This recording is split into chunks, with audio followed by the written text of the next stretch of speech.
السلام عليكم ورحمة الله وبركاته. السلام ورحمة الله وبركاته. الحمد لله الذي أنعم علينا بنعمة الإيمان والإسلام، ثم الصلاة والسلام على رسول الله الكريم وعلى آله وصحبه ومن تبعهم بالإحسان إلى يوم الدين. أما بعد، ما بعد يكم شكر Mwenyezi Mungu Subhanahu wa Ta'ala, pia na kutaka ziada za rehema mbele ya Allah kwa ajili ya bwana mtume Muhammad sallallahu alaihi wasallam. Naam, kwanza nichukue nafasi hii kutoa shukrani kwa ndugu yangu, shekhe wangu, mwalimu wangu Sheikh Uthman kwa kunipa nafasi hii, japo nami nikachangia katika hoja ambazo zilizozungumzwa. Kubwa ni istiidadi katika kupokea mwezi mtukufu wa Ramadhani.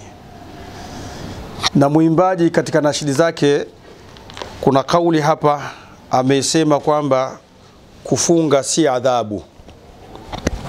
Na ni kweli na ni sahihi kwa maneno haya kwamba kufunga sio adhabu. Na Mwenyezi Mungu Subhanahu wa Ta'ala siku zote anapotoa amri zake, basi amri hizo utambue zina manufaa makubwa sana kwa mwanadamu kuliko vile tufahamuvyo. Mwenyezi Mungu Subhanahu wa Ta'ala ameuleta mwezi mtukufu wa Ramadhani ukiwa na sababu nyingi tu, lakini kwa uchache kwanza ni kutengeneza kiwiliwili, lakini pia na roho. Ndani ya mwezi mtukufu wa Ramadhani kuna tiba ya kutengeneza roho na kiwiliwili. Tukianza na kiwiliwili, katika maelekezo ya bwana mtume Muhammad sallallahu alaihi wasallam anatufundisha kwamba thalathatun muhlikat lil anami yad'u sahihi ila saqami. Mambo matatu yanauangamiza umma kwa kuwatoa watu katika afya njema na kuwapeleka katika maafa ya maradhi. Mambo matatu yanauangamiza umma kwa kuwatoa katika afya njema na kuwapeleka katika maradhi. Mambo hayo matatu ni yapi? Mtume sallallahu alaihi wasallam akasema damatul mudammawati, mtu yote mwenye kudumu na ulevi aslan ni kwamba anajitoa katika afya njema na kujipeleka katika maafa. Lakini pia damatu kathrat min alwati, na mtu mwenye kufanya wingi wa matukio ya seksi, maana ngono, anajitoa katika afya njema na kujipeleka katika maafa, kwa sababu anatufundisha mwalimu wetu Mtume Muhammad sallallahu alaihi wasallam kwa kilima chake alichosema ihfadhu maniyaka fa inna alma alhayati, kwamba hifadhi kijana wa Kiislamu, kijana wa kibinadamu, maji yako ya uzazi, kwa sababu hayo ndio maji yanayosababisha uhai wako. Kwa hiyo kuona kwamba hilo ni jambo ambalo linatuangamiza, la pili. Lakini la tatu, wa idkhala ta'ama ala ta'ami, kuingiza chakula ndani ya chakula. Chakula cha kwanza ulichokila hakijapondeka, mara tayari waje kujaza kingine, matokeo yake ni kujitengenezea maafa. Na hili hata pia watu wa sayansi wanakubaliana na maneno haya kwamba kuna kitu ndani ya mwanadamu kinaitwa kongosho. Kongosho mwanadamu anapokula linatema sumu, na ile sumu ikitemea kwenye chakula ndio inasababisha mmeng'enyo unakuwa vizuri sana kwa mwanadamu. Kwa mantiki hiyo kwamba chakula kinapozidi kupita kiasi inapelekea kwamba chakula kinagawanyika nusu. Chakula kinakuwa kimepata sumu ile ya kongosho na chakula kingine hakijapata sumu ile ya kongosho. Kwa hiyo hiki chakula kilichopata sumu ya kongosho ni chakula salama, kwa sababu mmeng'enyo wake utakwenda vizuri kupitia figo, maini na kadhalika. Na kile chakula ambacho hakijapata ile sumu ya kongosho, hiki aghlab kitaalamu manake ndio kinasababisha kwenda kutengeneza sukari. Na ndio leo hivi, kwa sababu kutwa kula ulaji ule ambao umefundishwa na Uislamu, leo hivi wengi sana tuna maafa yanayosababishwa na tumbo, kama alivyosema Mtume sallallahu alaihi wasallam kwamba hajapatapo kukiona chombo kilichojazwa maafa kwa mwanadamu kama vile tumbo lake. Sasa chakula kisipopata kongosho, maana hiki ndio kinasababisha kutengeneza sukari. Kile kilichopata kongosho ndio chakula salama kinachokwenda katika mmeng'enyo ule uliokuwa sahihi ulioandaliwa. Na ndio maana Mtume sallallahu alaihi wasallam, kwa sababu ulaji wa mwezi mtukufu wa Ramadhani unakuwa ni ulaji wa kipimo, ndio akasema sumu tasihu, fungeni mtapata afya. Kwa mantiki hiyo kwamba ndani ya funga tunajifunza kwamba tunapata kwanza tiba ya kiafya. Lakini pia kuna tiba ya moyo.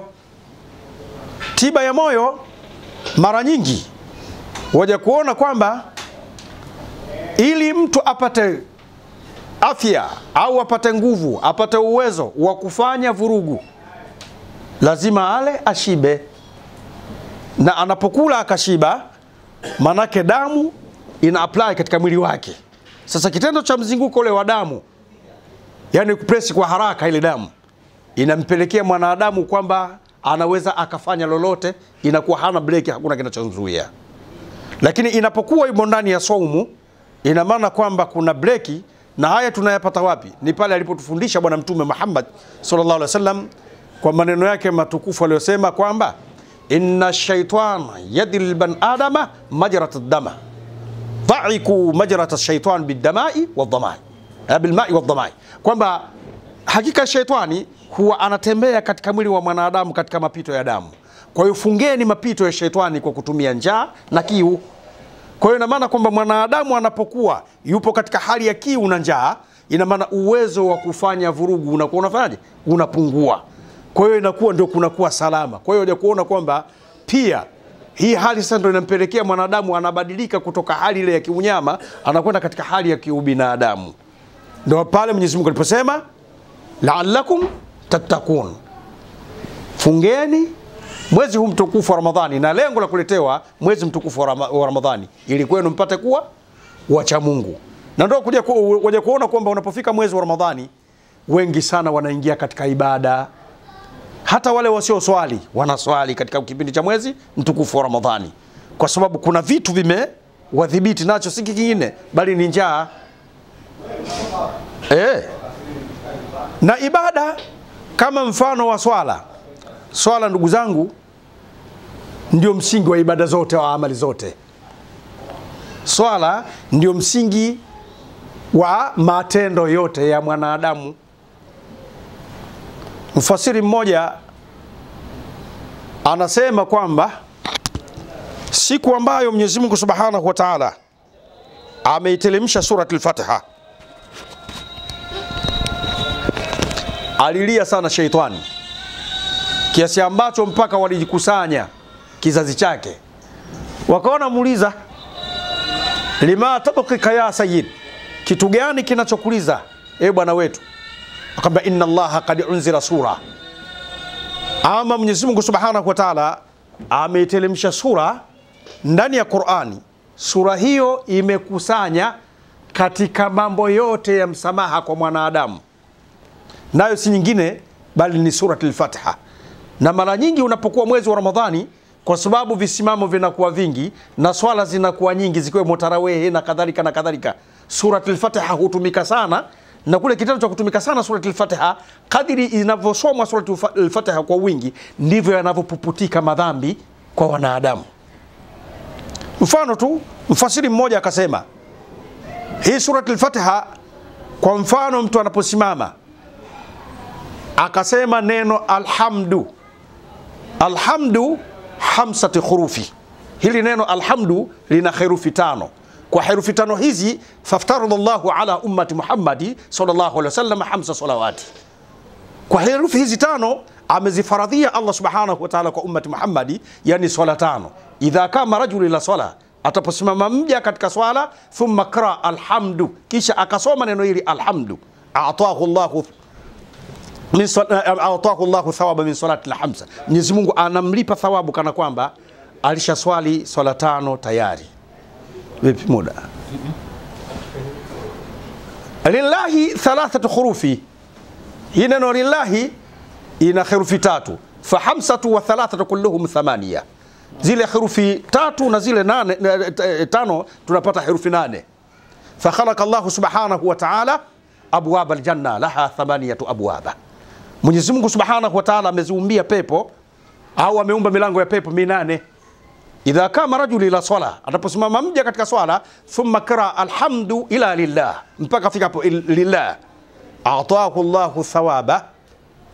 Mwenyezi Mungu subhanahu wa ta'ala sema dakhalahu Allah subhanahu wa ta'ala yawm al-qiyamah min aybab ma shaa, atamuingiza Mwenyezi Mungu subhanahu wa ta'ala katika mlango wote anaotaka, wa yakramuhu bi fadlillah, na atamkirimu ndani ya mlango huo kwa fadhila zake Mwenyezi Mungu subhanahu wa ta'ala. Naomba Mwenyezi Mungu subhanahu wa ta'ala atujalie nasi tuwe miongoni mwa hao. Rabbul alamin 10 hurufi. Hii Rabbul alamin kuna herufi 10, fa 18 kulluhum 18 hurufi. Zile herufi 8 na zile 10 tunapata herufi 18. Fa khalaqa Allahu alima, akazumbia Mwenyezi Mungu subhanahu wa ta'ala herufi zenye kutambulika, na herufi hizo ndizo zilizotumia Allah subhanahu wa ta'ala kuumba mbingu na ardhi na vilivyomo kwa herufi 18. Kuanzia alifu mpaka ya kuna herufi takriban 30. Zingine zimepatikana kwa jitihada za wanazuoni kutufanyia uwepesi tu wa kuijua Qur'ani, lakini kwa herufi alizoziumbia Allah subhanahu wa ta'ala mbingu na ardhi na vilivyomo, wanazuoni wanatuambia ni herufi 18. Kwa herufi hizi anasema idha kama rajul ila swala, ataposimama mja katika swala, thumma qara, kisha akasoma alhamdu ila rabbil alamin, mpaka fika hapa rabbil alamin, a'tahu Allahu thawaba min alalamin, Mwenyezi Mungu atampa thawabu hii kama vile viumbe vyote alivyoviumba katika ulimwengu wake. Allahu akbar.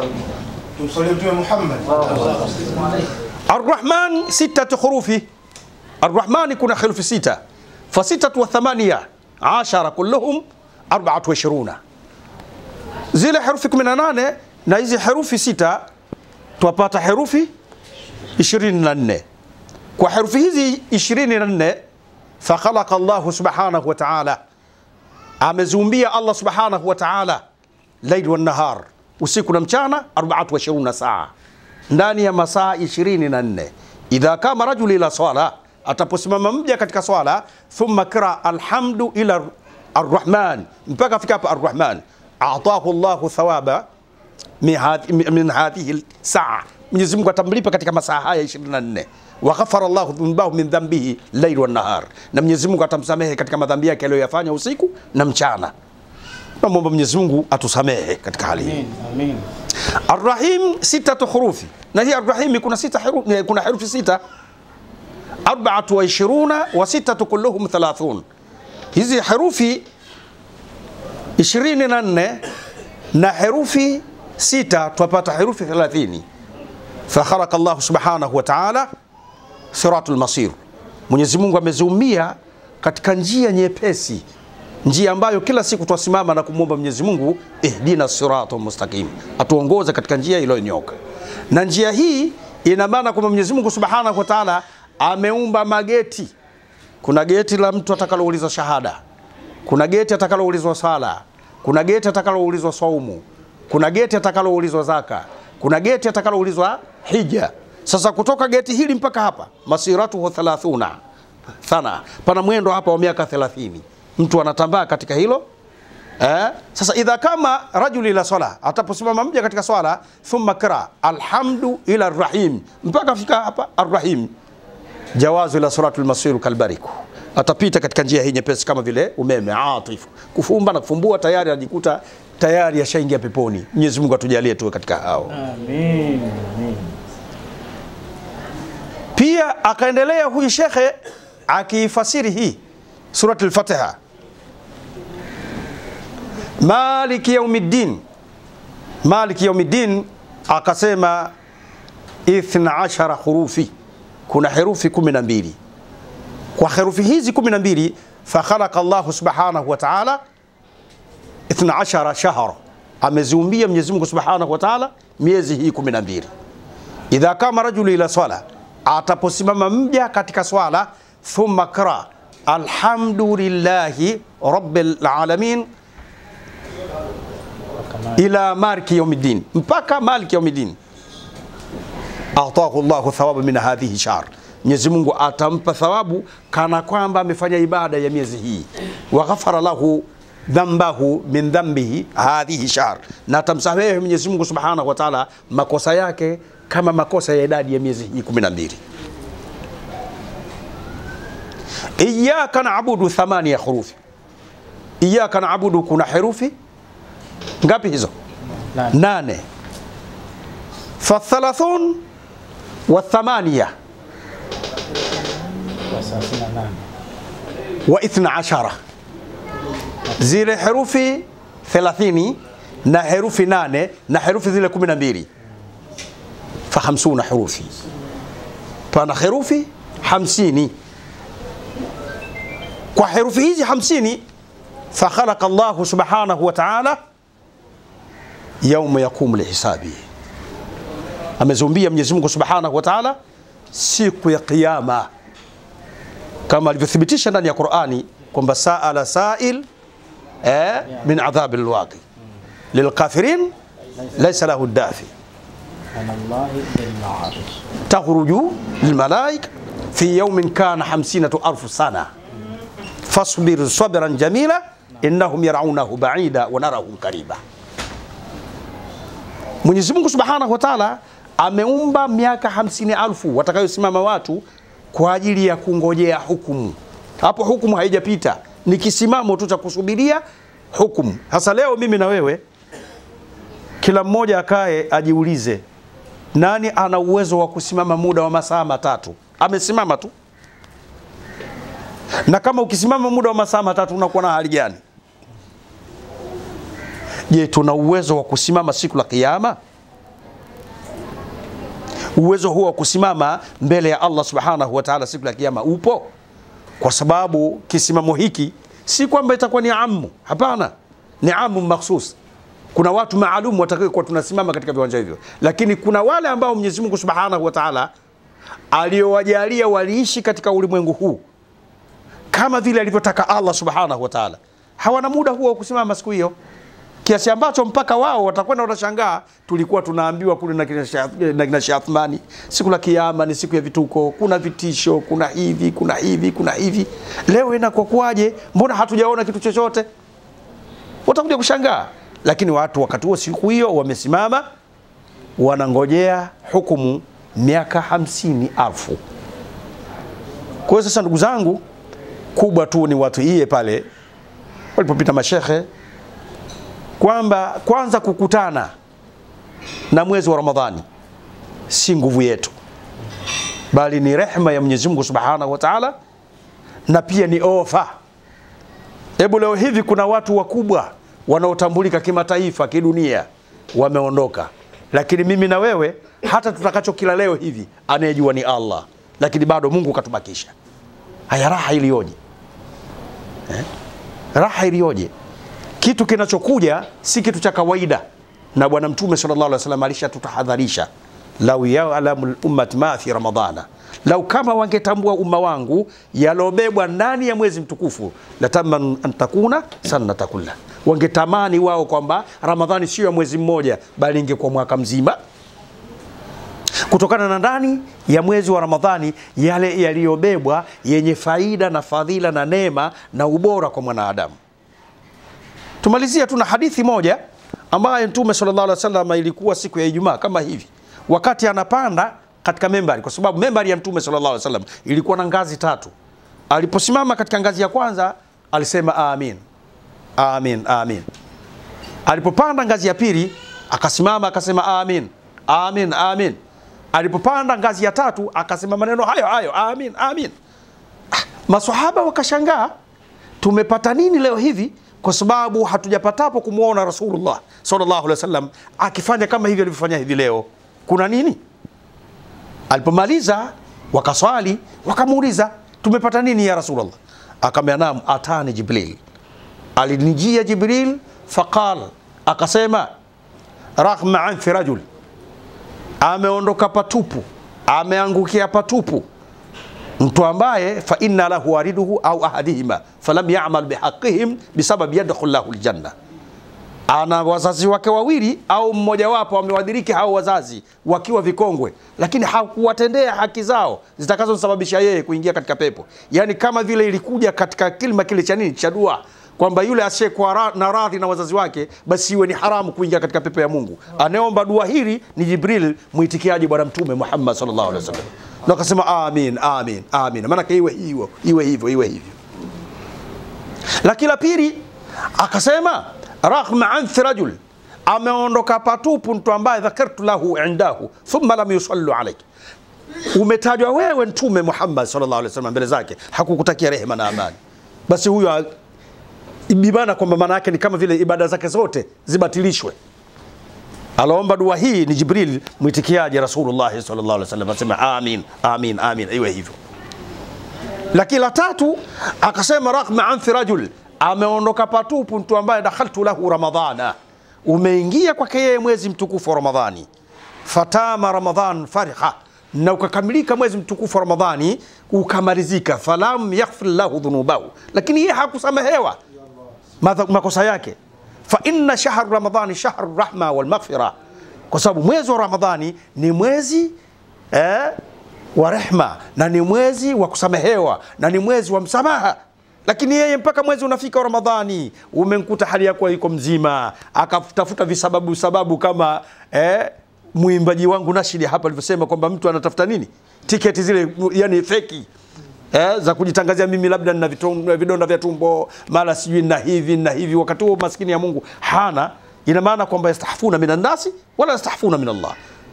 Wanatafuta hizi sababu kwa ajili kwamba wanawaogopa watu wasije wakawasema kinyume cha kumwogopa nani? Allah subhanahu wa ta'ala. Katika hali kama hii basi manake umeingia mwezi wa Ramadhani, na mpaka mwezi wa Ramadhani umekamilika, lam yaghfir lahu dhunubahu, yeye hakusamehewa madhambi yake, pamoja kwamba msamaha uko wazi kabisa wa Allah subhanahu wa ta'ala. Fa innahu mabghun inda Allah, basi atambue kwamba huyu ni mwenye kubughudhikiwa na ni mwenye kukasirikiwa mbele ya Allah subhanahu. Kwa hiyo tumuombe Mwenyezi Mungu subhanahu wa ta'ala kwa rehema zake atusamehe makosa yetu, atuwezeshe kuyafanya ya khairi ndani ya mwezi huu wa Shaabani, mwezi wa bwana mtume Muhammad sallallahu alaihi wasallam kama mwenyewe alivyojinasibu. Lakini pia tunamuomba kwa fadhila zake atufikishe ndani ya mwezi mtukufu wa Ramadhani tukiwa salama wa salimini, na atuwezeshe pia kufanyia kazi ili tuweze kupata rehema zake, nasi tupate ofa ya kuingia katika pepo ya Allah subhanahu wa ta'ala pamoja na bwana mtume Muhammad sallallahu alaihi wasallam. Wabillahi tawfik, wassalamu alaikum wa rahmatullahi wa barakatuh. Alhamdulillah, tulikuwa naye shekhe wetu Sheikh Muhammad Rashid Mkauja, ndio tulikuwa naye. Ni imamu wa msikiti maarufu tunaita kwa Mama Chuchu, lakini Madina.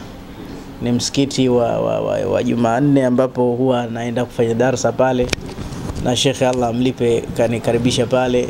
Sijui sasa zaidi ya mwaka wa 6 nafanya darasa bila kubughudhiwa, na tukifika pale kama nyumbani alhamdulillah. Kwa ametulea mpaka sasa alhamdulillah. Na kuna klipu ilisisimua kidogo ikizungumzia undugu, klipu ya kwanza kabisa ya undugu ambayo ilitembea, na katika klipu kama ile nilipigiwa simu nyingi sana. Basi klipu kama ile siku hiyo ya kwanza niliitolea katika msikiti wa Sheikh.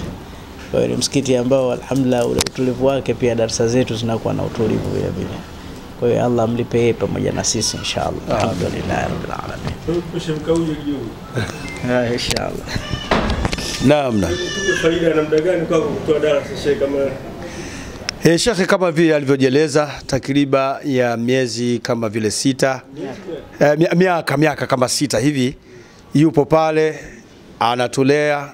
Kwa kweli tunafaidika kwa kuyajua mengi ambayo ilikuwa hatuyajui, na hata hivyo kama miaka 2-3 iliyopita amefanya hijra kuhama kutoka katika maeneo yetu kuja huku. Basi kwa kweli kwetu kwa namna moja ama nyingine ilikuwa kama vile ni msiba, lakini bado alhamdulillah kwa rehema zake Mwenyezi Mungu na kupitia hikma zake na busara zake Sheikh wetu bado yungali kutuluwaza.